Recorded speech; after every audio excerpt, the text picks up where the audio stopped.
কোনো নিয়ামত পাওয়ার পর বান্দা যখন শুকরিয়া আদায় করে, আল্লাহ পাক রব্বুল আলামিন তার নিয়ামতকে আরো বাড়িয়ে দেন।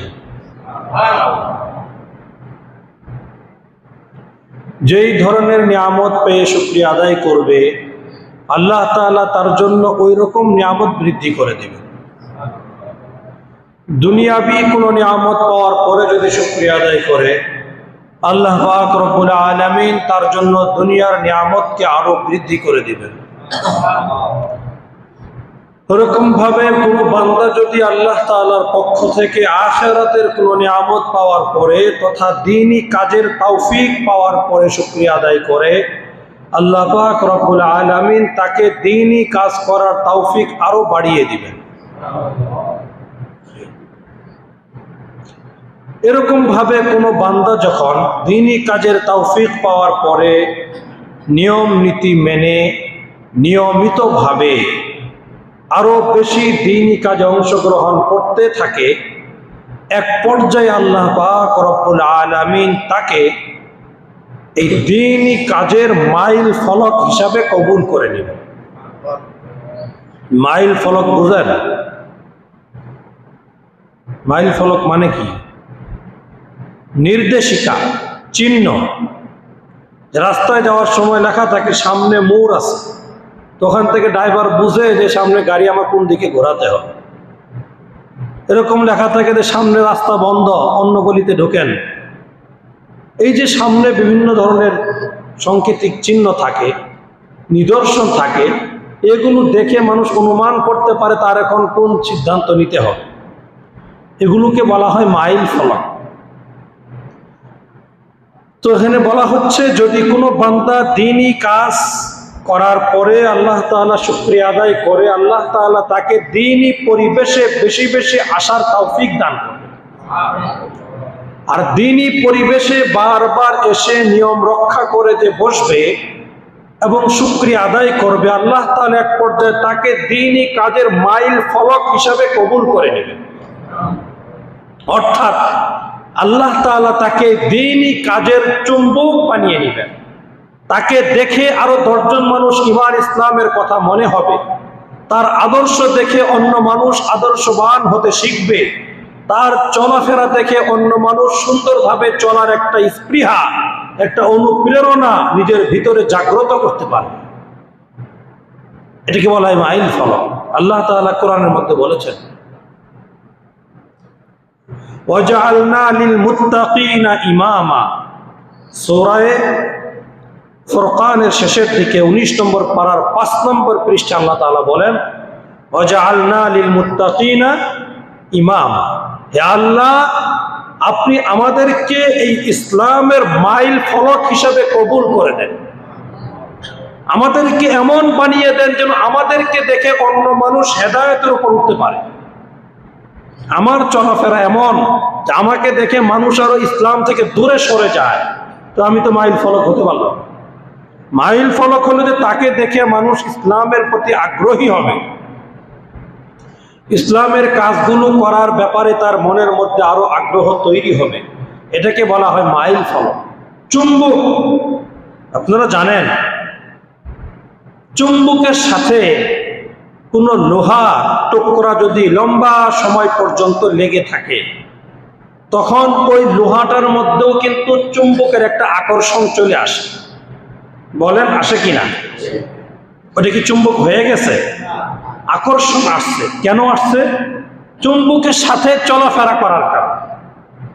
এরকম আল্লাহ বলছে, তোমরা দোয়া করো আমার কাছে যেন আমি তোমাদেরকে ইমাম বানিয়ে দেই, আমি তোমাদেরকে যেন দ্বীন ইসলামের চুম্বক বানিয়ে দেই, আখিরাতের কাজের জন্য তোমাদেরকে যেন চুম্বক হিসাবে গ্রহণ করি। তোমরা যখন চুম্বক হয়ে যাবে, তখন তোমাদের সঙ্গে যারা উঠা বসা করবে তাদের ভিতরেও চুম্বকের একটা আকর্ষণ তৈরি হবে, তারাও আখিরাতের পথের প্রতীক হয়ে যাবে। কথা বুঝে আসছে? এজন্য শুধু নিজে নামাজ পড়লাম যথেষ্ট না, নিজেকে এরকম চুম্বক বানানোর নিয়ম থাকা, চেষ্টা করা, দোয়া করা যেন আমি চুম্বক হতে পারি। আমাকে দেখে যেন আরো মানুষ দিনের কাজের আগ্রহ পায়, আমার লেনদেন দেখে যেন মানুষ আরো লেনদেন পরিষ্কার করা শিখে, আমার আচার ব্যবহার দেখে যেন আরো মানুষ আচার ব্যবহার সুন্দর বানানোর একটা আগ্রহ পায়, এটা উদ্দেশ্য। তো আমি বললাম কি শুরু থেকে, যে কোনো ভালো কাজ করার পরে যদি শুকরিয়া আদায় করে, আল্লাহ তাকে ভালো কাজ করার তৌফিক বেশি করে দিবে। এরপরও শুকরিয়া আদায় করবে, আল্লাহ তাআলা ভালো পরিবেশে আসার সুযোগ করে দিবে। ভালো পরিবেশে আসতে যে থাকবে, নিয়মিত নিয়ম মেনে ভালো পরিবেশের মূল্যায়ন করতে থাকবে, এক পর্যায়ে আল্লাহ তাআলা তাকে ভালো পরিবেশের বরকতে ইসলামের চুম্বক বানিয়ে দেবে। এতটুকু কথা বুঝে আসছে? এজন্য আগে মসজিদে আসতে পারা, কিছু দ্বীনি কথা আলোচনা শুনতে পারা, এটা আল্লাহ তাআলার পক্ষ থেকে বড় একটা নিয়ামত, সবার ভাগ্যে জুটে না এটা। আল্লাহ আমাদেরকে তৌফিক দিয়েছেন, এজন্য আবারও শুকরিয়া আদান বলি আলহামদুলিল্লাহ। আজকে সংক্ষিপ্ত আকারে যে বিষয়টা বলবো, বিষয়টি হলো সামনে আমাদের বড় বড় কিছু ইবাদত আসতেছে। এক হলো হজের মৌসুম, ইসলামের গুরুত্বপূর্ণ একটা রুকন। গত জুমা আমরা বিস্তারিত আলোচনা শুনেছি। এই হজের একটা বিধান সামনে আমাদের একেবারেই নিকটবর্তী। সাথে সাথে আরেকটা ইসলামের গুরুত্বপূর্ণ বিধান, শিআর ইসলাম, ইসলামের নিদর্শনের মতো একটা ইবাদত, ওয়াজিব ইবাদত, সেটা হলো কোরবানি। এই কোরবানি নামক ইবাদত আমাদের একেবারেই সামনে, নাকের ডগায়।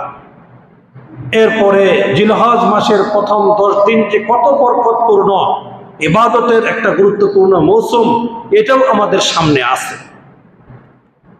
এই যে বিশেষ 3টা কথা বলা হলো, এক হলো হজের বিষয়, 2 হলো কোরবানির বিষয়, 3 হলো জিলহজ মাসের প্রথম দশকে গুরুত্ব সহকারী ইবাদত বন্দেগী করার বিষয়।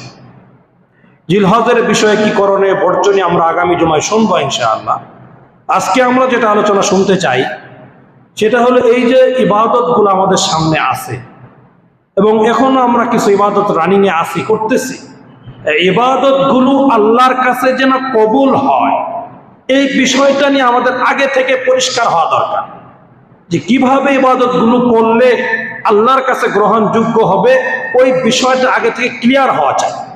সে অনুযায়ী নিজেকে প্রস্তুত করে সামনের ইবাদতগুলো যদি করতে পারি, তাহলে আল্লাহর কাছে কি হবে? গ্রহণযোগ্য হবে। কথা বুঝে আসতেছে? মনোযোগ দিয়ে শুনেন, বুঝে আসবে। তো আল্লাহর কাছে আমাদের যে কোনো ইবাদত গ্রহণযোগ্য হওয়ার জন্য কিছু শর্ত আছে, কিছু নিয়ম আছে। ওই নিয়মগুলা ফলো করে যদি কেউ ইবাদত করে, তাহলে সেই ইবাদত আল্লাহর কাছে গ্রহণযোগ্য হবে, অন্যথায় হবে না। 1 নম্বর শর্ত হলো, যে ভালো ইবাদত করবে, নেকির কাজ করবে, তার এই নেকির কাজগুলো আল্লাহর কাছে গ্রহণযোগ্য হওয়ার জন্য প্রথম এবং প্রধান শর্ত হলো তার ভিতরে সঠিক ঈমান থাকতে হবে। ঈমান হলো ফাউন্ডেশন। এই ঈমান যদি ভিতরে খালেস ঈমান যদি না থাকে, শিরিক মুক্ত ঈমান যদি ভিতরে না থাকে, তাহলে আমার কোনো ইবাদত আল্লাহর কাছে গ্রহণযোগ্য হবে না। বিধর্মী অনেক সময় অনেক ভালো ভালো কাজ করে, অনেক জনকল্যাণমূলক কাজ তারা বিধর্মী অনেক সময় করে থাকে, করে না?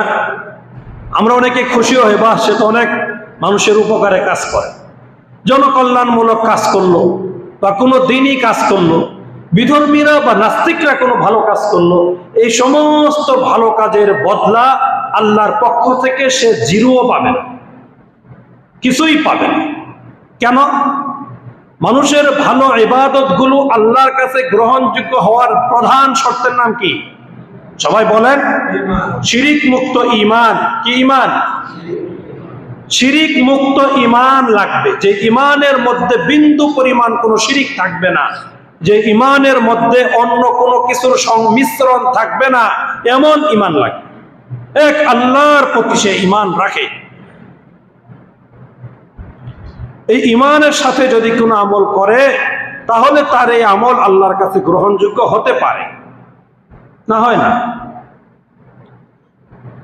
আল্লাহ, আমরা আশাবাদী, আমরা যারা নামাজ পড়ি, মসজিদে আসছি, সামনে কোরবানি দিব, এবং কেউ কেউ হজে গিয়েছেন, আমরাও সামনে যাব ইনশাআল্লাহ।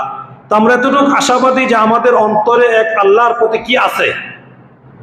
ঈমান আছে। এক নম্বর শর্ত মোটামুটি আমরা আমাদের মধ্যে পাওয়া গেছে, আমরা আশা করতে পারি। ইবাদত কবুলের জন্য 2 নম্বর যে শর্ত, সেটা হলো যে কোনো ইবাদত কেউ করুক না কেন, যখন যে ইবাদত আল্লাহর করবে মানুষ, কুরবানি করুক, হজ করুক, উমরা করুক, বা যে কোনো ইবাদত, রোজা রাখুক, দান সৎকা করুক, এই ইবাদতগুলো আল্লাহর কাছে ঈমানের পরে গ্রহণযোগ্য হওয়ার জন্য 2 নম্বর শর্তের নাম হলো ইখলাস। 2 নম্বর শর্তের নাম কি? ইখলাস। সবাই বলেন ইখলাস। ইখলাস মানে সহি নিয়ত। ইখলাস মানে কি? সহি নিয়ত। ইন্নামাল আমালু বিন্নিয়াত। নবীজি বলেছেন মানুষের আমলগুলো আল্লাহর কাছে গ্রহণযোগ্য হবে কখন? যখন তার নিয়ত থাকবে সঠিক।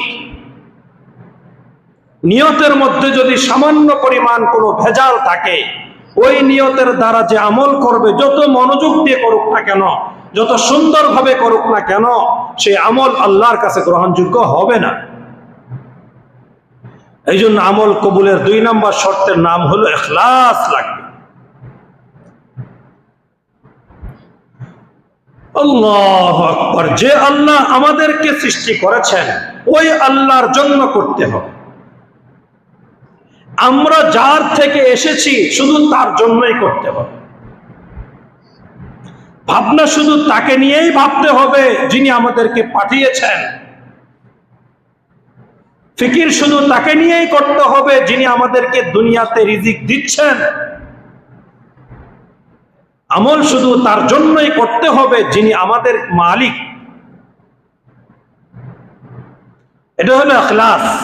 দেখা যায় না ইখলাস। ইখলাস কি করা যায় না?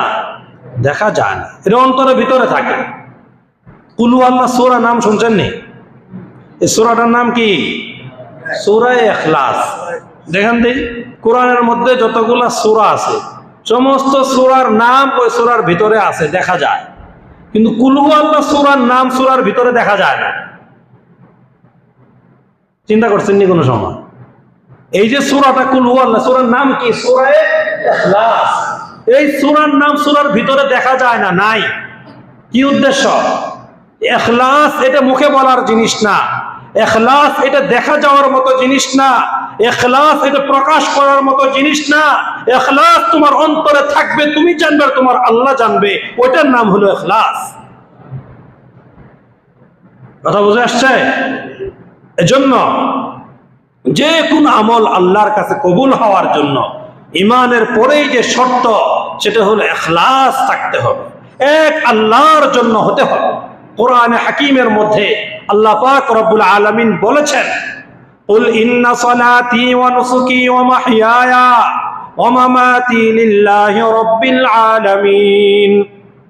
আল্লাহ পাক রব্বুল আলামিন পরিষ্কার ঘোষণা দিচ্ছেন, কুল, হে নবী আপনি বলে দেন, ইন্না সালাতি, নিশ্চয় আমার দৈনন্দিনের নামাজ, ওয়া নুসুকি, আমার হজ আর কুরবানি। আসতেছে নি সামনে? কি আসতেছে? হজ আর কুরবানি। আল্লাহ বলতেছেন নবীজিকে, হে নবী আপনি বলেন আমার নামাজ, ওয়া নুসুকি, আমার হজ আর কুরবানি। এরপরে আল্লাহ বলেন, এভাবে লিস্ট দিয়ে কয়টা বলবেন? লিস্ট দিয়ে কি করা সম্ভব না, তালিকা দিয়ে বলা সম্ভব না। এবার ডাইরেক্ট বলে দেন, ওয়া মাহইয়ায়া ওয়া মামাতি, আমার জন্ম থেকে নিয়ে মৃত্যু পর্যন্ত পুরা জীবন, আমার জীবন এবং আমার মরণ সব কিছু লিল্লাহি রাব্বিল আলামিন, সারা জাহানের যিনি প্রতিপালক তার জন্য নিবেদিত। কে শিখিয়েছেন? আল্লাহ শিখিয়েছেন। আমার ইবাদত কবুল হওয়ার জন্য আল্লাহর জন্য হওয়া লাগবে, অন্য কারো জন্য ভাগাভাগি হলে চলবে না। 50-50 করবেন, আল্লাহ গ্রহণ করবেন না। আল্লাহ বলেছেন, কুল হুয়াল্লাহু আহাদ, হে নবী আপনি বলেন আমি হলাম এক, আমার সাথে অন্য কোনো অংশীদার নাই। আপনি একটা আমল করার পরে অর্ধেক করবেন সমাজবাসীর জন্য আর অর্ধেক করবেন আল্লাহর জন্য, আল্লাহ গ্রহণ করবেন না। অর্ধেক কেন, আপনি 100 ভাগের 99 ভাগ যদি করেন, আল্লাহর জন্য, 1 ভাগ শুধু রাখছেন সমাজবাসীকে খুশি করার জন্য, আপনার পরিবারকে খুশি করার জন্য, আপনার বস আর লিডারকে, নেতাকে খুশি করার জন্য। আল্লাহ পাক পরিষ্কার ঘোষণা দিচ্ছেন, আমার জন্য 99 ভাগ দিয়েছ, 1 ভাগ যে অন্য কারো জন্য রেখেছ, এরকম অর্ধেক আমল আমি নেই না, কাজে আমি পুরাটা তাকে দিয়ে দিলাম, আমার একটুও লাগবে না তোমার আমল। কে বলেন? আল্লাহ বলেন। বুঝে আসতেছে কথা? এবার বুকে হাত দিয়ে চিন্তা করি, আমি যে আমলটা করতেছি আসলে কার জন্য করতেছি, কত ভাগ আল্লাহর জন্য করতেছি। 99 ভাগ যদি আল্লাহর জন্য করি, মাত্র 1 ভাগ, 1 ভাগেরও যদি 99 ভাগের অর্ধেক করে ফেলি, এতটুকু যদি শুধু অন্য কারো জন্য করি, আল্লাহ বলেন সেই আমল আমি নেই না, তাকে পুরোটা দিয়ে দিলাম, আমার লাগবে না। আল্লাহ এরকম গায়রত ওয়ালা। বুঝতেছেন কথা? এই জন্য আমল তো করি ঠিক, কবুল হচ্ছে কিনা এটা হলো বোঝার বিষয়। আমল বহুত করলাম, কিন্তু কবুল হচ্ছে কিনা সেটা বোঝার বিষয়। কবুল হচ্ছে কিনা বুঝবো কিভাবে? তো বলা হয়েছে কিতাবে। আমাদের জানার অভাব। শর্ত হলো ইখলাস যদি থাকে কবুল হবে। ইখলাস আছে কিনা নিজেরটা নিজেই বুঝবো আমি। এই যে বলে দিলাম, পার্সেন্টেজ করে দিলাম, 20-এ 20 আল্লাহর জন্য হতে হবে। আপনি 20-এর থেকে 19.5 আল্লাহর জন্য দিবেন, আর 1 ভাগের অর্ধেক অন্য কারোর জন্য রাখবেন। আল্লাহ বলে আমার দরকার নেই, পুরো 20 আমি তোমাকেই দিয়ে দিলাম, আমার লাগবে না। আল্লাহু আকবার। এই জন্য আমার ইবাদতগুলো আল্লাহর কাছে গ্রহণযোগ্য হওয়ার জন্য বিষয়টা খুব খেয়াল রাখা, যে আমার ইবাদত আল্লাহর জন্য হচ্ছে কিনা। আল্লাহ তাআলা কোরআনের মধ্যে 30 নম্বর পারায় সূরা বাইয়িনার মধ্যে বলেছেন, ওমা উমিরু ইল্লা লিয়াবুদুল্লাহা মুখলিসিনা লাহুদ্দিন। সকল নবীদেরকে আল্লাহ তাআলা আদেশ দিয়েছেন, সকল ইমানদারদেরকে আল্লাহ আদেশ দিয়েছেন, তোমরা যখন যে ইবাদত করো সেটা একনিষ্ঠভাবে আমি আল্লাহর জন্য হতে হবে, তাহলে সেটা গ্রহণযোগ্য, অন্যথায় কোনো লাভ নেই। ফরমালিটি। নামাজ পড়ি অনেকেই, মানুষ বলবে হ্যাঁ আমাকে নামাজি, অথচ আমি কি জন্য নামাজ পড়ি আমি কি জানি না? কথা বল, আমার অন্তর কি জানে না আমি কেন নামাজ পড়তেছি? আল্লাহর জন্য করি না কিছু আল্লাহর জন্য কিছু অন্যের জন্য? এটা তো কমপক্ষে আমার অন্তর জানে আমি কি জন্য করতেছি। গ্রহণযোগ্য হবে না। কঠিন কথা। এখানে আল্লাহর জন্য হতে হবে। হাদিসের মধ্যে নবীজি বলেছেন, মান আহাব্বা লিল্লাহি ওয়া আবগাযা লিল্লাহি। তুমি যদি কাউকে মহব্বত করো, দুনিয়াবি কোনো স্বার্থে মহব্বত করিও না, আল্লাহর জন্যই তাকে ভালোবাসো, আল্লাহর জন্যই তাকে মহব্বত করো। আমি অমুককে ভালোবাসি কেন? তার থেকে আমার কিছু পাওয়ার আশা আছে, সে আমার কিছু দিবে, তার কাছে গেলে আমি উপকার পাবো, অথবা সে আমার পক্ষে থাকবে, এই জন্য আমি তাকে মাঝে মাঝে চা খাওয়াই, এই জন্য আমি তাকে মাঝে মাঝে কিছু হাদিয়া দেই। কেন? কথা বলেন কেন? যেন সে আমার কি থাকে? কথা বুঝতেছেন না আমার? সে যেন আমার কি থাকে? পক্ষে থাকে। হইল নি আল্লাহর জন্য? আল্লাহর জন্য হয়েছে এটা? অথচ নবীজি বলতেছেন, মান আহাব্বা লিল্লাহি। যদি কাউকে ভালোবাসতে হয় তাহলে একমাত্র আল্লাহকে রাজি আর খুশি করার জন্যই বাসতে হবে। তুমি তোমার স্ত্রীকে ভালোবাসো আল্লাহকে খুশি করার জন্য, এই জন্য আল্লাহ তোমাকে নেকি দান করবে। তুমি তোমার বাবা মাকে ভালোবাসো আল্লাহকে খুশি করার জন্য, এই জন্য আল্লাহ তোমাকে নেকি দিবে। তোমার 3 ভাই, তুমি বাবা মাকে বেশি ভালোবাসো যাতে করে বাবা মা তোমাকে সম্পদ বেশি দিয়ে যায়, এই আশায় যদি করো, এই ভালোবাসা তোমাকে জাহান্নামে নিয়ে যাবে। কথা তিতা লাগে, কিছু করার নেই, হাদিসের কথা তো আমার কথা। নবীজি বলছেন, মান আহাব্বা লিল্লাহি। কাউকে ভালোবাসলে কার জন্য ভালোবাসো? আল্লাহর জন্য ভালোবাসা। তুমি সম্পদের ভাগ বেশি পাওয়ার জন্য, তুমি তোমার মায়ের সেবা বেশি করো, তুমি তোমার দাদার সেবা বেশি করো, তুমি তোমার যার থেকে তুমি ভাগ পাবা তাকে বেশি মূল্যায়ন করো। মনে রাখো, এই ভালোবাসা আল্লাহর জন্য না, এই ভালোবাসা তোমাকে জান্নাতে না হয় জাহান্নামে নিয়ে পৌঁছায় দেবে। নবীজি বলছেন, মান আহাব্বা লিল্লাহি ওয়া আবগাযা লিল্লাহি। পরের শব্দে নবীজি বলেন, যদি কারো সঙ্গে তোমার কোনো রাগ আসে, গুসা আসে সেটাও যেন দুনিয়াবি স্বার্থে না হয়, এক আল্লাহকে রাজি আর খুশি করার নিয়তেই যেন অন্যের প্রতি তোমার রাগ আসে। কারো প্রতি যদি রাগ হয়ে থাকো, আল্লাহর জন্য রাগ হইতে হবে। সে ইসলাম বিরোধী কার্যকলাপ করতেছে, কোরআনের সঙ্গে বেয়াদবি করতেছে, ইসলামের সঙ্গে বেয়াদবি করতেছে, আল্লাহর রাসূলের সঙ্গে বেয়াদবি করতেছে, কাজে তার সঙ্গে আমার সম্পর্ক ভালো থাকতে পারে না, এজন্য তার প্রতি আমি রাগ। এটা আল্লাহর জন্য। আপনার ব্যক্তিগত স্বার্থে আঘাত লাগছে, এজন্য আপনি তাকে আর দেখতে পারেন না। এই অনর্থক যে রাগ করলেন ব্যক্তি স্বার্থে, এই ব্যক্তি স্বার্থে রাগ করার কারণে এই রাগ আপনাকে জাহান্নামে পৌঁছে দিবে। বুঝতেছেন কথা? কারো প্রতি যদি কখনো তোমার রাগ আসে, চিন্তা করে দেখো তোমার ব্যক্তি স্বার্থে আঘাত লাগছে এজন্য রাগ করছো, নাকি আল্লাহর জন্য রাগ করছো। দেখেন, আপনি 1000 মানুষ খুঁজে বের করেন, 1000 মধ্যে একটা মানুষ দেখান যে কারো প্রতি রাগ করলে আল্লাহর জন্য করে নাকি ব্যক্তি স্বার্থে করে। বলেন, পাবেননি খুঁজা যে আল্লাহর জন্য রাগ করছে। সে গাঁজা খাইতেছে, মদ খাইতেছে, হিরোইন খাইতেছে, সরাসরি আল্লাহ রাসূলের নাফরমানি করতেছে, আপনি তার সঙ্গে অন্তরঙ্গ বন্ধু, আপনার একটু মনে কষ্ট লাগে না? তার প্রতি যে একটু মহব্বত করেন দিনের আনার নিয়তে, এই নিয়তে না, আপনি এমনি ভালোবাসা তার সঙ্গে, একেবারে বিটলা খাতির। এটা তো ইসলাম বলে নাই। হ্যাঁ, যদি খাতির দেন এই জন্য যে আপনি তাকে একসময় ইসলামের ভিতরে নিয়ে আসবেন, ইসলামের আদর্শবান বানাবেন, এই জন্য আপনার খাতির তার সঙ্গে, তাহলে এই ভালোবাসা হবে কার জন্য? আল্লাহর জন্য। আপনি এই জন্য ভালোবাসেন না, আপনার বন্ধু, ক্লোজ ফ্রেন্ড, এই জন্য তার সঙ্গে আপনার এত বন্ধুত্ব, অথচ সে সব বেলাইনে চলে, হইল না আল্লাহর জন্য। এই জন্য নবী পরিষ্কার বলে দিচ্ছেন, কারো প্রতি যদি তোমার গুসা থাকে, কারো প্রতি যদি তোমার রাগ থাকে, এটা তুমি ভালো করে বুঝে নাও আল্লাহর জন্য হইলো নাকি তোমার ব্যক্তি স্বার্থে হইলো। ব্যক্তি স্বার্থে হলে সংশোধন করে নাও, তার সঙ্গে মিলমিশ করে নাও, আর যদি আল্লাহর জন্য হয় তাহলে তো ঠিক আছে, প্রশংসনীয়। কটা গেল? 2টা। 3 নম্বর নবীজি বলেন, মান আতা লিল্লাহি, যদি কাউকে কিছু দিতে হয় আল্লাহর জন্য দাও, সমাজের জন্য দিও না, মানুষ মন্দ বলে জন্য দিও না। কতগুলো যুবক মিলে এক জায়গায় গানের আয়োজন করতেছে, একটা ঢোল তবলা বাজানোর একটা আসর জমাচ্ছে, আপনার কাছে আসছে, ভাই কিছু টাকা দেন, আমরা এটা করতেছি। আপনি মহা খুশি, বাস আমি তো একটা দানশীল না, বাস কিছু তাকে দিয়ে দিলাম। কার জন্য দিলেন? কথা বলেন, কার জন্য? আল্লাহর জন্য দিছেন? কার জন্য?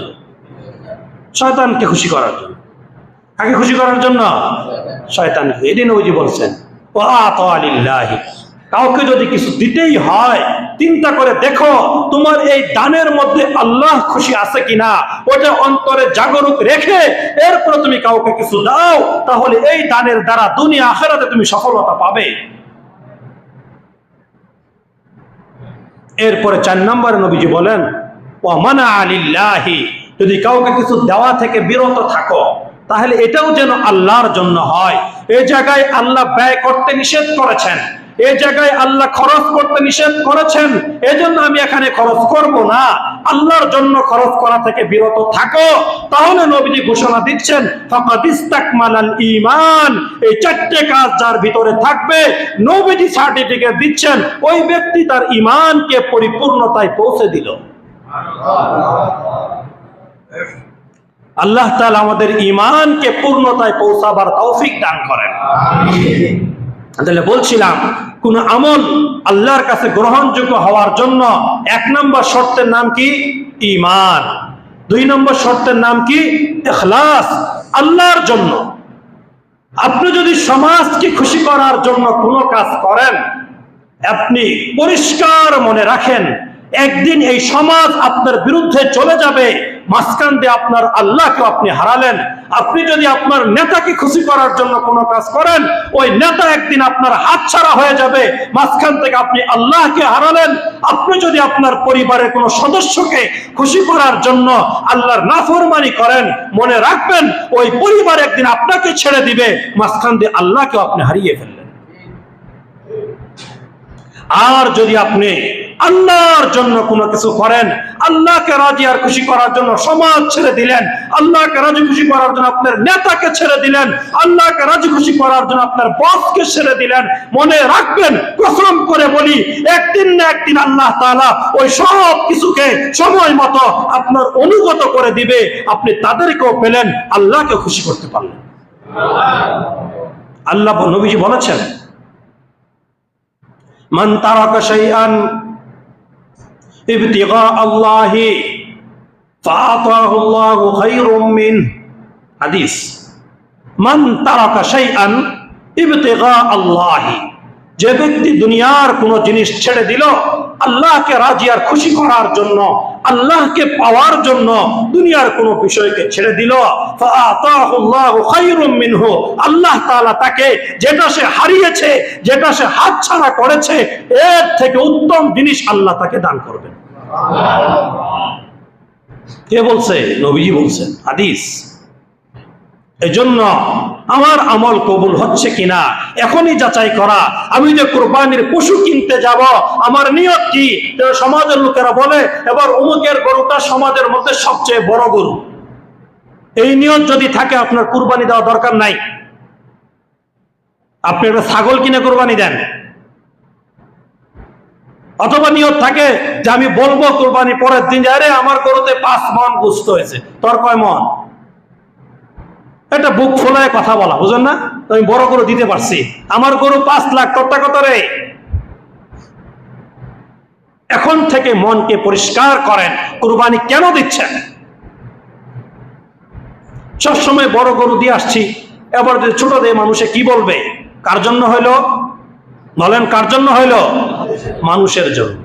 আল্লাহ গ্রহণ করবেন না। সবসময় বড় গরু দিচ্ছেন, আবার আপনার সামর্থ্য কম, অসুবিধা কি? ছাগল দেন, দিবেই না, না আবার কুরবানি দিব না কেন? তো টাকা নেই, অথচ তার উপর কুরবানি ওয়াজিব। সে চিন্তা করে বড় গরু কেনার টাকা নেই, যেন কুরবানি সে দিবেন। আরে বড় গরু নিতে না পারেন, ছাগল দেন 10,000 টাকা দিয়ে, অসুবিধা কোথায়?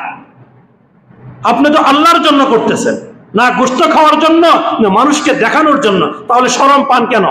আগে বড় গরু দিচ্ছেন, এখন ছাগল দিবেন, শরম পান কেন? বোঝা গেল আপনি আল্লাহর জন্য করেন নাই, আগেও করেন নাই, এখন আল্লাহর জন্য করতেছেন না। এই কুরবানি দিয়ে কোনো ফায়দা হবে না। যে ব্যক্তি নামাজ পড়ে না, নামাজের ধার ধারে না, ওই ব্যক্তি কিসের কুরবানি দেয়? আল্লাহর জন্য দেয় মনে হয়? কথা বলেন, কি মনে করেন? নামাজ ফরজ, কুরবানি দেওয়া ওয়াজিব, নামাজের ধারে কাছেও নাই সে, কিন্তু কুরবানি সবার আগে বড় গরু কি জন্য দিছে? সে আল্লাহর জন্য দিছে মনে হয়? আপনারা ভালো জানেন কি জন্য দিছে, যে দেয় সে জানে। আল্লাহ আমাদের আল্লাহকে রাজি খুশি করার জন্য ইবাদত করার তৌফিক দান করেন। খুব খেয়াল করা চাই, আমার যে কোনো আমল আল্লাহর কাছে গ্রহণযোগ্য হওয়ার জন্য প্রধান, ইমানের পরেই যে প্রধান শর্ত, সেটা হলো ইখলাস থাকতে হবে। এক, আল্লাহকে রাজি আর খুশি করার নিয়ত থাকতে হবে। অন্য কাউকে দেখানোর জন্য, কাউকে শোনানোর জন্য, কাউকে খুশি করার জন্য যে আমি কুরবানি দেই বা হজ করি, একটা আমলও আল্লাহর কাছে গ্রহণযোগ্য হবে না, পরকালে মুক্তির ফয়সালা করবে না। এজন্য আল্লাহ তাআলা আমাদের সকলকে ইখলাসের সহিত আল্লাহকে রাজি খুশি করার জন্য আমল করার তৌফিক দান করেন। ইখলাস কাকে বলে? হযরতে আলী রাদিয়াল্লাহু তাআলা আনহু, উনার সামনে এক ইহুদি নবীজিকে অকথ্য ভাষায় গালিগালাজ করতেছে। বলেন, আমার আপনার সামনে যদি কাউকে নবীজিকে গালি দেয়, আমাদের খারাপ লাগবে কি লাগবে না? ওই লোকের চাপার ধন্না খুলতে মনে চাইবো কিনা? যতটুকু শক্তি কোলায়, বলেন চাইবে কিনা? তার সাহাবে, আল্লাহর রাসূলের হাতে করা সাহাবী আলী রাদিয়াল্লাহু তাআলা আনহু, উনার সামনে এক ইহুদি নবীজিকে গালিগালাজ করতেছে। তো কেমন রাগটা উঠছে ওনার? সাথে সাথে ওরে ধরে একদম মাটিতে শোয়ে বুকের উপর বসে পড়ছে, ওরা এখন জবাই দিবে, কাল্লা আলাদা করে দিবে। এটা শরীয়তের বিধান আছে। যদি কেউ আল্লাহ রাসূলের সঙ্গে বেয়াদবি করে, তার বিধান হলো ডাইরেক্ট গর্দান আলাদা করে দেওয়া, এর কোনো বিচার নাই, আল্লাহ তাকে ধরবে না। আলী রাদিয়াল্লাহু তাআলা তাকে শোয়াইছে, বুকের উপর বসছে, কি করবে? তার দেহ থেকে মাথা আলাদা করে দিবে। ইহুদির বাচ্চা ইহুদি করছে কি, ওই নিচে বসে আলী রাদিয়াল্লাহু তাআলার মুখের উপরে থুতু নিক্ষেপ করছে। থুতু দিছে। থুতু দেওয়ার সাথে সাথে আলী রাদিয়াল্লাহু তাআলা আনহু তার বুক থেকে উঠে পাশে দাঁড়ায় গেছে, তাকে উঠাইয়া দিছে। বুঝতেছেন কিছু? আশ্চর্য ব্যাপার। তখন ইহুদির বাচ্চা ইহুদি কয়, বুঝলাম না কিছু, এত কঠিন একটা মুহূর্ত, নিশ্চিত আমি মারা যাব, আমার এমন অবস্থা, তোমার সাথে আমি পারবো না। শেরে খুদা বলা হয় না আলী রে, শেরে খুদা আলী কাররামাল্লাহু ওয়াজহা, আল্লাহর বাঘ উনি, আল্লাহর সিংহ, এত শক্তিশালী মুজাহিদ ছিলেন উনি, তোমার সাথে পারবো না ইহুদি। তো ইহুদি বলতো যে আমি তো নিশ্চিত আমার মৃত্যু দেখতেছিলাম, কিন্তু আমাকে ছেড়ে দিলেন, আমি বুঝলাম না। আলী রাদিয়াল্লাহু তখন বলে, আমি যে তোমার প্রতি রাগ হয়েছিলাম, তোমাকে মারার জন্য প্রস্তুত হয়েছিলাম, কি জন্য ছিল এটা? আল্লাহর জন্য ছিল। আমার ব্যক্তি কোনো স্বার্থে ছিল না, আমার অন্তরকে ঠান্ডা করার নিয়ত ছিল না, আল্লাহর বিধান, আল্লাহকে রাজি আর খুশি করার জন্যই আমি তোমাকে মারার জন্য প্রস্তুত হয়েছিলাম। কিন্তু যখন তুমি আমার মুখের মধ্যে থুতু নিক্ষেপ করেছ, আমার মুখে তোমার থুতু লাগার সাথে সাথে আমার শরীরে ব্যক্তিগত কারণে রাগ চলে আসছে। কত বড় বেয়াদব, আমার মুখে থুতু মারলো। এখন যদি আমি তোমাকে মারতাম তবে ব্যক্তি স্বার্থে মারা হতো, আল্লাহর জন্য মারা হতো না, এই জন্য আমি তোমাকে না মেরে ছেড়ে দিলাম। কথা বুঝে আসছে? এটার নাম হলো ইখলাস। সাহাবায়ে কেরাম আমাদেরকে শিখিয়েছেন ইখলাস কাকে বলে, আল্লাহর জন্য করা কাকে বলে। আমরা হলে তো বাস মারে যাওয়ার হবে, দেই না মারি। সামান্য ব্যক্তি স্বার্থ চলে আসছে, সামান্য কি চলে আসছে? ব্যক্তি স্বার্থ চলে আসছে, যে এখন যদি তোমাকে মারি আমার নিজের জন্য মারা হবে, আল্লাহর জন্য হবে না, এই জন্য তোমাকে কি করে দিলাম, ছেড়ে দিলাম। এটা হলো আল্লাহর জন্য। এভাবে যদি কোনো আমল আমরা আল্লাহর জন্য করি, একমাত্র কেবলমাত্র শুধুমাত্র আল্লাহকে রাজি আর খুশি করার জন্য, অন্য কাউকে দেখানোর জন্য না, গোশত খাওয়ার জন্য না, গোশত বেশি বিতরণ করার জন্য না, তাহলে এটা আল্লাহর জন্য হইল না। অনেকেই বলে কি যে আমার আত্মীয় স্বজন বেশি, অনেক গোশত বিতরণ করতে হয়, তাই আমার এই বড় গরু কিনতে হয়। তা আল্লাহর জন্য হইলো এটা? আপনি তো মনে করছেন খুব আল্লাহর জন্য দিলেন, আল্লাহর জন্য একটুও হয় নাই। আপনি দানশীল শাস্তে চাইছেন, আপনার আত্মীয় আপনাকে বড় দানবীর বলবে, আপনি বাপরে বাপ গরু জবাই করে সমস্ত কুস্ত বিলায় দিছে, কত বড় আত্মাটা তার। এই কথা শোনার জন্য আপনি 5 লাখ টাকা দামের গরু কিনে কুরবানি দিয়েছেন, আপনি আল্লাহকে রাজি খুশি করার জন্য দেন নাই। আপনার এই কুরবানি আপনার মুখের উপর মারা হবে, আল্লাহ পর্যন্ত পৌঁছাবে না।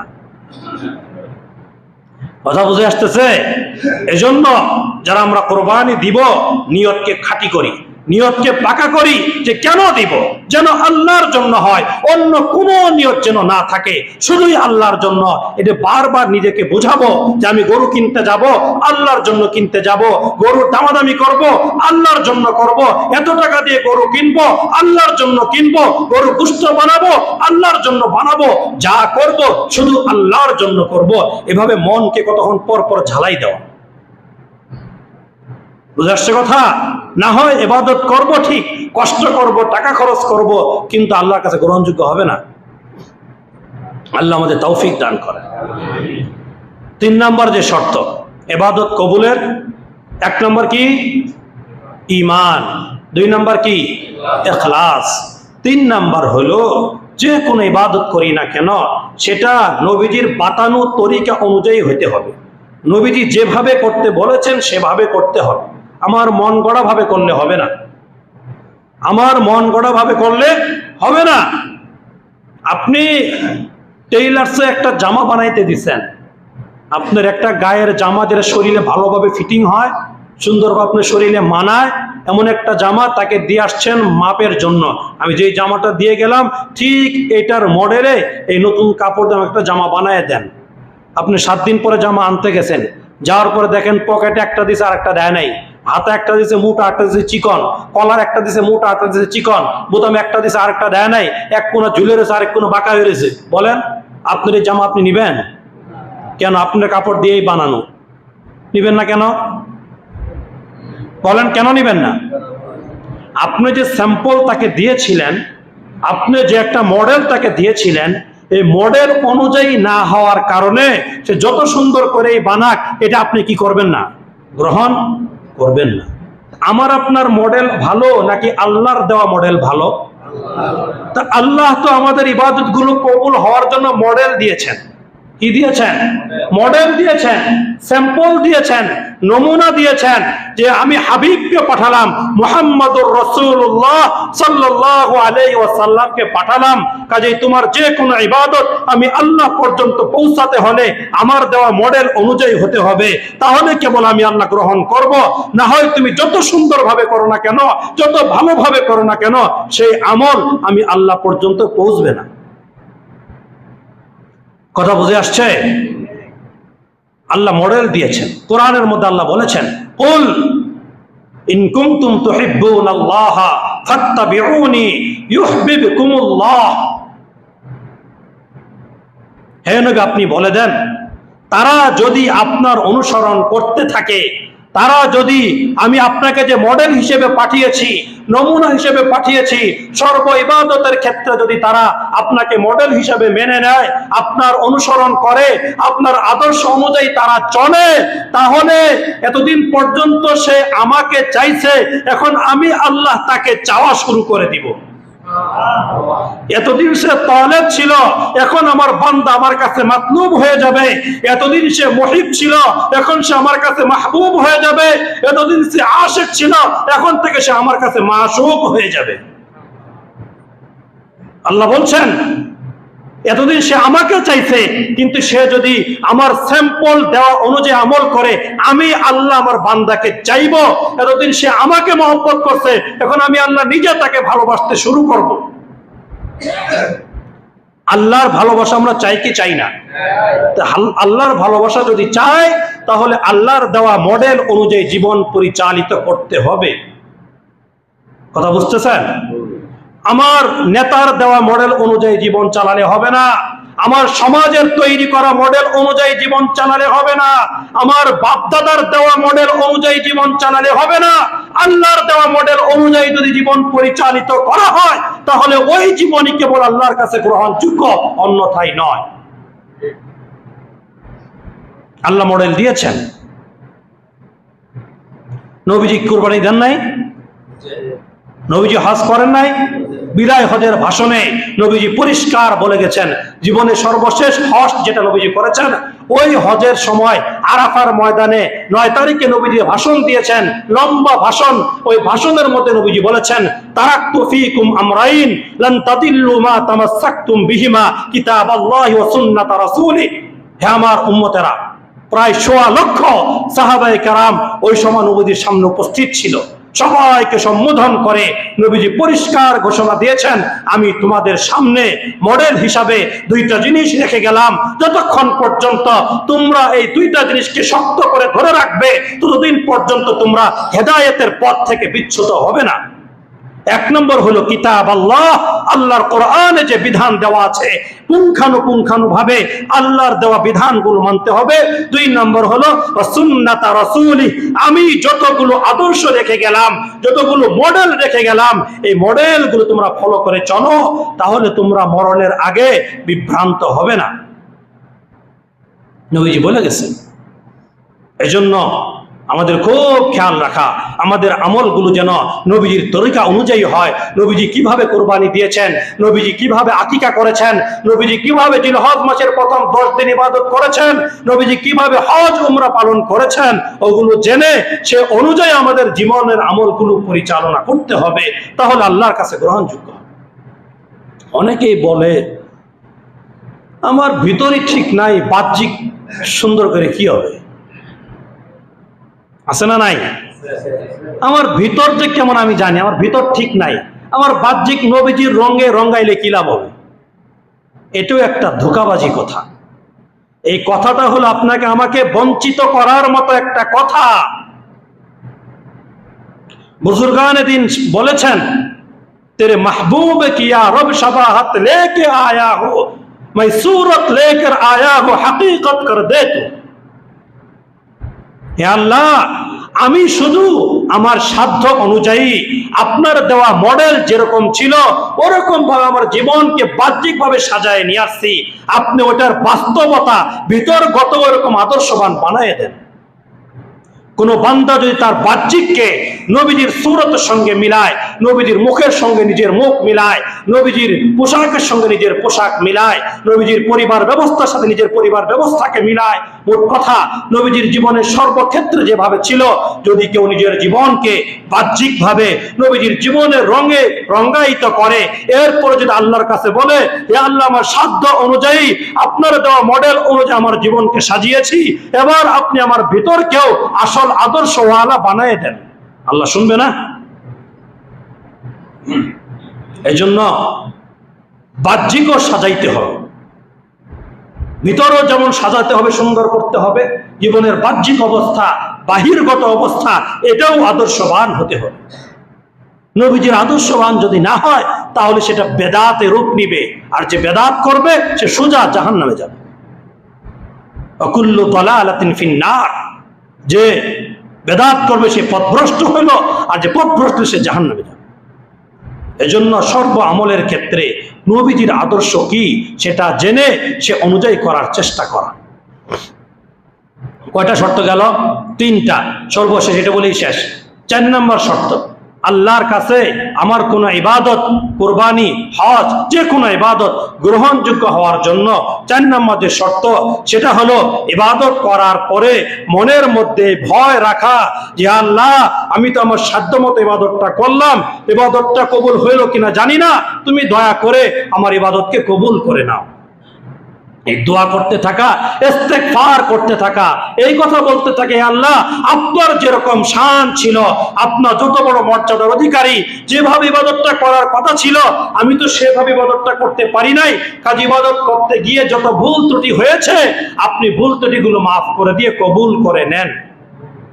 যেমন নামাজের পর আমরা আস্তাগফিরুল্লাহ পড়ি না কেন? গুনার কাজ করছি? কোন নামাজ পড়ে অন্যায় করছি? আস্তাগফিরুল্লাহ কেন পড়ি? নামাজটা যেভাবে পড়ার কথা ছিল আমি ওইরকম পড়তে পারি নাই, হয়তো কোনো ভুল ত্রুটি হয়ে গেছে, হয়তো কোনো কমি খামি রয়ে গেছে, এই জন্য আল্লাহর কাছে বল, আল্লাহ, তোমার শান মোতাবেক আমি ইবাদতটা করতে পারলাম না, কাজে ভুল ত্রুটিগুলো মাফ করে দিয়ে কবুল করে নাও। এই জন্য ইবাদতের পরে বেশি বেশি ইস্তেগফার করতে হবে। এই জন্য কোরবানির পরে, হজের পরে, বড় বড় ইবাদত, এগুলোর পরে এখন থেকে মনকে প্রস্তুত রাখা, আর বাহাদুরি না করা, অহংকার না করা, বরং মনকে বিনয় করে আল্লাহর কাছে বলতে থাকা, আল্লাহ, আমি আমার সাধ্যমতো চেষ্টা করেছি, আপনি দয়া করে আমার এই টুটাফাটা ইবাদতগুলো কবুল করে নেন। বুঝে আসছে কথা? তো আল্লাহ আমাদের সকলকে প্রত্যেকটা ইবাদত ইখলাসের সাথে নবীজির বাতানো তরিকা অনুযায়ী সুন্দরভাবে করার তৌফিক দান করেন। সকলেই বলি আমিন।